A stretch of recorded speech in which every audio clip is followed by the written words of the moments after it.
नमस्कार दोस्तों। Daily news India 1.0 में आपका बहुत बहुत स्वागत है। दोस्तों, परिसीमन यानी कि डीलिमिटेशन पे बहस बढ़ गई है। दक्षिण भारत वर्सेस उत्तर भारत यानी कि दक्षिण भारत वर्सेस गोबर पट्टी की बहस अब तेज होनी शुरू हो गई है। स्टालिन ने पूरी कमान अपने हाथ में ले ली है और सभी दक्षिण के राज्यों को अपनी ओर मिलाने का प्रयास किया जा रहा है कि अभी से आपने फाइट नहीं की तो आपको उठाकर चपड़ासी की पोस्ट पर लगा देंगे ये लोग। और गोबर पट्टी के जो चौथी क्लास पास लोग हैं, राजनेता जो हैं, वो आपके पढ़े लिखे राजनेताओं को या उनकी जो हस्ती है, जो पूरे इंडिया का देखा जाए तो बड़ा पैसा देते हैं, उनको अपना पर्सनल सर्वेंट बना के रख लेंगे। एक किस्म से यही हो रहा है। दक्षिण के राज्यों को नुकसान देने की, चोट पहुंचाने की पूरी तैयारी बीजेपी की हो चुकी है और वो दरअसल सिर्फ यूपी, बिहार, मध्य प्रदेश, राजस्थान के सहारे ही पूरे भारत पर राज कर सकते हैं। सीटें बढ़ जाएंगी, जम के बढ़ जाएंगी और एक किस्म से कहा जाए तो अनपढ़ अज्ञानी गोबर पट्टी के लोग राज करेंगे पढ़े लिखे दक्षिण भारत पर। ये बेचैनी अब बिल्कुल क्लियर होती चली जा रही है। उत्तर भारत और दक्षिण भारत का डिस्टिंक्शन सिर्फ यही है कि पढ़ा लिखा भारत और गोबर पट्टी का अज्ञानी भारत। इसमें कोई संदेह रह नहीं गया है। बहुत सारे लोगों को इस पर आपत्ति हो सकती है कि क्या हम इतने अज्ञानी हैं, लेकिन उसका नाम गोबर पट्टी इसीलिए रखा गया है। और ये चार स्टेट जो हैं बेसिकली बीमारू स्टेट हैं। बिहार, उत्तर प्रदेश, राजस्थान, मध्य प्रदेश और एमपी और बिहार से निकले हुए झारखंड और छत्तीसगढ़ जनसंख्या बढ़ाने में सबसे आगे और पर कैपिटा इनकम में सबसे नीचे। दो चीज़ें हैं, जनसंख्या बढ़ाने में सबसे ऊपर और पर कैपिटा इनकम में सबसे नीचे। और इनका काम है जो पश्चिम भारत और दक्षिण भारत के लोग पैसा कमाएंगे, उस पैसे को कमा के इनको दे दो ताकि इनके हाथ में कटोरा रहना चाहिए, इनको देते रहो। अब स्टालिन ने तो पूरा मुद्दा लेके अपने हाथ में ले लिया दक्षिण भारत और 5 मार्च को दक्षिण भारत वर्सेस नॉर्थ इंडिया। 5 मार्च को तमिलनाडु के सभी राजनीतिक दलों की मीटिंग बुला ली है परिसीमन यानी कि डीलिमिटेशन से पहले। उनका कहना है कि अगले वर्ष विधानसभा के चुनाव होने हैं। आप सोचिए, तमिलनाडु को ये खत्म कर देना चाहते हैं और उनका कहना है कि हमने जनसंख्या कम की, हमने तरक्की की, हमने पर कैपिटा इनकम बढ़ाई, हम टैक्स सबसे ज़्यादा देते हैं, हमें रिटर्न कम मिलता है और हम ही को ही सजा देने की बात हो रही है। यानी कि ये वो इंडिया है, अगर आप यहाँ पर पढ़े लिखे हैं, समृद्ध हैं, तो सरकार आपको जूते मारेगी, क्योंकि सरकार नॉर्थ इंडियन के द्वारा कंट्रोल्ड है। ये बात आप समझ लीजिएगा, सरकार नॉर्थ इंडियंस के द्वारा कंट्रोल्ड है और पैसा सारा साउथ इंडिया और वेस्ट इंडिया से आता है। तो वेस्ट इंडिया भी भुगतेगा और साउथ ज़्यादा भुगतेगा, जो 5 स्टेट है वहाँ की। तमिलनाडु का कहना है, स्टालिन का कहना है कि हमारी सीटें 39 के मुकाबले 31 हो जाएंगी। केरल की सीटें 20 के घट के 18 हो जाएंगी। इसी ढंग से आंध्रा, तेलंगाना और कर्नाटक की सीटें भी कम हो जाएंगी और उन्हें इस बात का डर है कि हम भारत में ले दे के सिर्फ पैसा कमाने वाला क्षेत्र लेकर रह जाएंगे और गोबर पट्टी को देते रहेंगे और इनकी शुदा शांत होती रहेगी। लेकिन जब राज करने की बात होगी तो ये हमारे पर राज करेंगे, यानी कि गोबर पट्टी के अज्ञानी पढ़े लिखे भारत के ऊपर राज्य करेंगे, दक्षिण और पश्चिम भारत है। अब अगर राजनीति में इनका प्रभुत्व खत्म हो गया, अभी इनकी कुल मिला के जो सीटें हैं अभी ले दे के वो मुश्किल से 129 सीटें हैं, 129। जबकि सिर्फ यूपी और बिहार से देखा जाए तो अभी 120 से ज़्यादा सीटें हैं अभी। यूपी और बिहार और झारखंड मिला लो तो फिर 134 हो जाती हैं। यानी कि पूरे दक्षिण भारत से यूपी, बिहार, झारखंड की सीटें ही ज़्यादा हैं। तो इनको तो भाई रूल करने के लिए ये 3 अज्ञानी स्टेट ही काफ़ी हो गए किस्म से देखा जाए तो। आप सोचिए ना, इन्हीं को तो गोबर पट्टी, बीमारू स्टेट किसको कहा जाता है इंडिया में?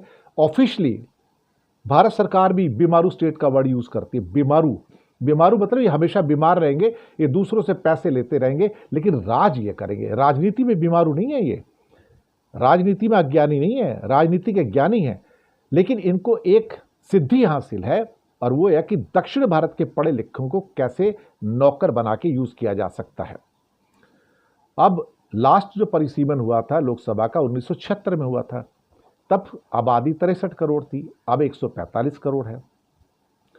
लेकिन जो दक्षिण भारत का शेयर था वो 543 सीटों में से 129 सीटों पे टिका हुआ है।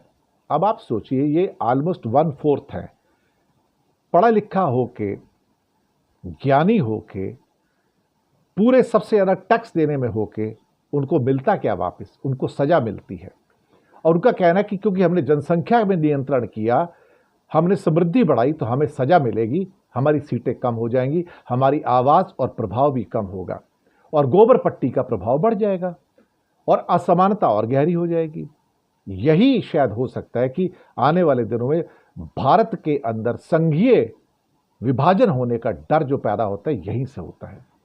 दक्षिण भारत अक्सर बेहतर एजुकेशन, बेहतर हेल्थ, बेहतर विकास, वो इसके लिए जाने जाते हैं। ये उनकी ताकत है उनकी, और पैसे बेहतर है, समृद्धि उनके पास बेहतर है। पर कैपिटा इनकम $5,000 के आसपास है, जबकि यूपी बिहार की पर कैपिटा इनकम $1,000 से कम है। आप सोचिए कितना फर्क है, लेकिन राज करने के लिए वो इनके ऊपर आएंगे।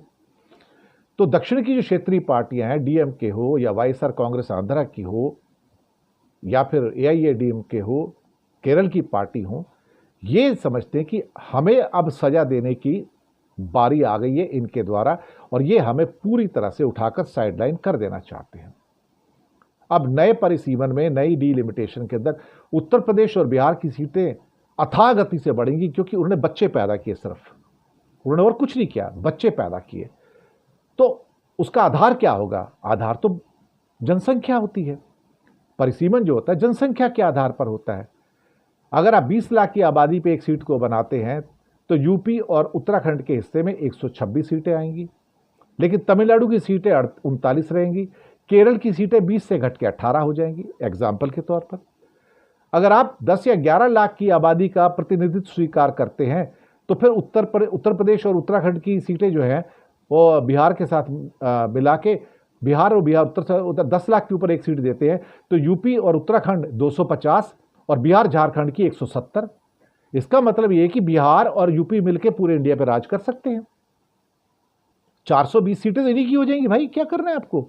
यूपी उत्तराखंड और बिहार झारखंड जो है, इनकी 420 सीटें हो जाएंगी। अगर 700 750 सीटें टोटल होती हैं, राजस्थान की 82 हो जाएंगी।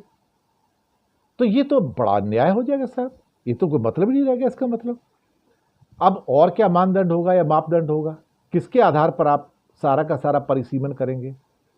अब दक्षिण भारत के राज्यों की मुसीबत यह है कि यहां कर्नाटक को छोड़कर किसी भी राज्य में भारतीय जनता पार्टी की उपस्थिति नहीं है, तो उन्हें परवाह भी नहीं है। अगर ये नेग्लेक्ट हो जाते हैं, इनको अलग भी कर दिया जाता है, तो क्या फर्क पड़ता है? मुझे यही डर लगता है कि सत्ता का संतुलन तो बिगड़ा, तो कहीं देश का संतुलन ना बिगड़ जाए, देश ना बट जाए उसके बाद कहीं। क्योंकि अगर आप देश के एक हिस्से को हाशिए पर डाल देना चाहते हैं और वो राजनीति के अंदर बिल्कुल ही क्या कहते हैं, इररिलेवेंट हो जाते हैं, तो कहेंगे हम तुम्हारे साथ रहें क्यों? अल्टीमेटली अगर आपने हमें कुछ देना ही नहीं है, भीख देनी है, तो हमें आपके साथ रहने की जरूरत नहीं, हम अपना भविष्य अलग बना सकते हैं। ये बात पहले भी 2002 की बात है, 2001 की बात है, खासतौर से अटल बिहारी वाजपेयी के टाइम में। तब कहा गया था कि अगर आप हमको सजा देना चाहते हो सीटें कम करके, तो फिर हम आपसे अलग हो जाते हैं। ये बात तो निकली थी, ये बात फिर निकलेगी। तो क्या आप दक्षिण भारत को तोड़ देंगे क्या? और दक्षिण के दूसरे राज्य भी इसी डीलिमिटेशन में संदेह व्यक्त कर रहे हैं। टीडीपी कहने को तो बीजेपी का हिस्सा है, वो कहते हैं हम तो ऐसे नाइंसाफी नहीं होने देंगे अपने साथ में। और तभी तो चंद्रबाबू नायडू ने कहा कि ज़्यादा बच्चे पैदा करो। आप दरअसल बच्चे कम पैदा करने की सलाह मानकर अपने आप को हानि पहुंचा रहे हैं। अभी तो यही हो रहा है ना। अब सवाल ये पैदा होता है कि किया क्या जाए। तेलंगाना के अंदर भी यही हो रहा है। आप किसी को जनसंख्या नियंत्रण करने के लिए, समृद्धि बढ़ाने के लिए, बेहतर हेल्थ और एजुकेशन देने के लिए, क्या आप उनको पनिश कर सकते हैं? हमेशा कहते हैं हम किसी को पनिश नहीं करेंगे, तो फिर क्या क्राइटेरिया क्या होगा? फिर आप क्राइटेरिया क्या होगा आपका आगे बढ़ने का? किस आधार पर परिसीमन करेंगे? डिलिमिटेशन किस आधार पर करेंगे? दरअसल ये बेवकूफ़ बनाया जा रहा है अमित शाह और मोदी के द्वारा। इन एक्चुअलिटी वो गोबर पट्टी का राज लाना चाहते हैं और गोबर प्रदेश जो है वो पढ़े लिखे प्रदेशों के ऊपर राज करेंगे। ये हकीकत है, मानो तो ठीक, ना मानो तो ठीक। लेकिन अगर कहीं ऐसा हुआ तो फिर बीजेपी इस परिसीमन के द्वारा भारत के एक और विभाजन की तस्वीर तैयार कर देगी, क्योंकि दक्षिण के राज्य शायद अन्याय सहने को अब तैयार नहीं है बिल्कुल, क्योंकि वो बिल्कुल अलग भारत है। वो भारत जो कि समृद्ध है, वो भारत जो कि पढ़ा लिखा है, वो भारत जो कि हेल्थ में अच्छा है, वो भारत जिसकी पर कैपिटा इनकम $5,000 से ज़्यादा है, वो भारत यूपी बिहार की तरह बीमारू स्टेट नहीं है। ये बीमारू है, वो बीमारू नहीं है, और वो भारत पैसे कमा कमा के तुम्हारे कटोरे में डालने को तैयार नहीं है। यही सच है। तो परिसीमन होगा तो इज्जतदार ढंग से होगा, नहीं तो नहीं होगा। शुक्रिया आपका।